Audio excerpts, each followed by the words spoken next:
এসো দেশ বদলায় পৃথিবী বদলায়, এই প্রতিপাদ্যকে সামনে রেখে নতুন বাংলাদেশ গড়ে তোলার লক্ষ্যে শুরু হয়েছে তারুণ্যের উৎসব।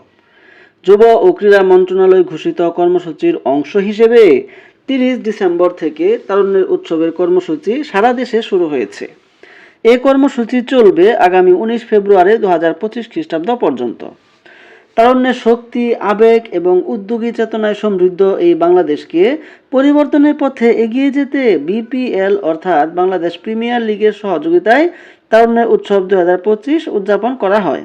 এর লক্ষ্য জাতিকে ঐক্যবদ্ধ করা, পারস্পরিক সহযোগিতার মানসিকতা গড়ে তোলা এবং বাংলাদেশের বৈচিত্র্য ও সংস্কৃতির সৌন্দর্যকে উদযাপন করা।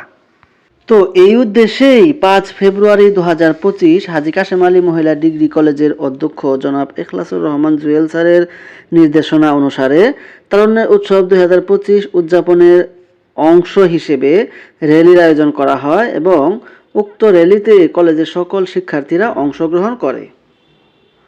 এদিকে আজকে 6 ফেব্রুয়ারি হামিদা সুলতানা বালিকা উচ্চ বিদ্যালয়ে তারুণ্যের উৎসব উপলক্ষে ক্রীড়া ও সাংস্কৃতিক অনুষ্ঠানের আয়োজন করা হয় এবং উক্ত অনুষ্ঠানে আমাদের কলেজের অধ্যক্ষ স্যার সহ সকল শিক্ষককে আমন্ত্রণ জানানো হয় এবং আমন্ত্রিত অতিথিদের আপ্যায়নের ব্যবস্থা করা হয়।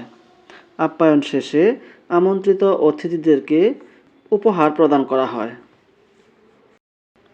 এ উদ্দেশ্যে উপজেলা প্রশাসন সাংস্কৃতিক অনুষ্ঠানের আয়োজন করে।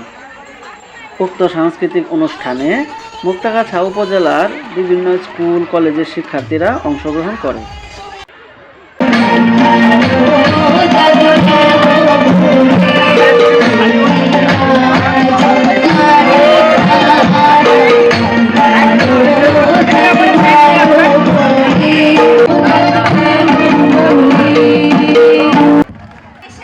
উক্ত অনুষ্ঠানে পিঠাপুলির উৎসবও অনুষ্ঠিত হয়।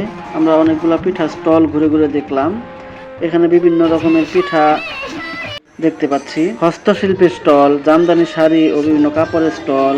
পিঠার স্টলগুলোতে বাহারি রকমের পিঠা দেখতে পাচ্ছি, যেমন মাছ পিঠা, গোলাপ পিঠা, ঝাল পিঠা, পুলি পিঠা, ফুল পিঠা ইত্যাদি। এছাড়াও আমরা বইয়ের স্টলগুলোতে নানা রকম বইও দেখতে পাচ্ছি। গতকাল 5 তারিখে উপজেলা প্রশাসন কর্তৃক আয়োজিত সাংস্কৃতিক অনুষ্ঠানটি শুরু হয়ে আজকে 6 ফেব্রুয়ারিতেও সাংস্কৃতিক অনুষ্ঠান চলমান রয়েছে। তো এই ছিল আমাদের আজকের পরিবেশনা। সবশেষে আমাদের হাজী কাশেম আলী মহিলা ডিগ্রি কলেজের একাদশ শ্রেণীর শিক্ষার্থী কর্তৃক একটি অভিনয় এবং একটি নৃত্য দেখার আমন্ত্রণ জানিয়ে আজকের মতো এখানেই বিদায় নিচ্ছি। আল্লাহ হাফেজ। এই পর্যায়ে নৃত্য পরিবেশন করবে হাজী কাশেম আলী